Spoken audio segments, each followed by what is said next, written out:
wanted change for better Iran.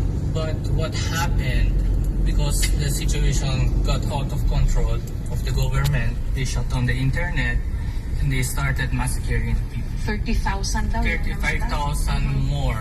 But that is the number that we got. But in reality, it's way more. There are more protests that they are captured in the facilities. They are being tortured, and they are telling them to give false information. They're manipulating them to say that this is from Israel, this is from US, the foreign countries. They are the one involved in this demonstration. They are the one killing the people. So they are reversing the story for their own good. So, anong sentimiento mo? What do you feel about the war that's going on? Although napatay si Khamenei, at least there's hope, pero tuloy-tuloy din yung pagpompa, and that's also not, that's horrible.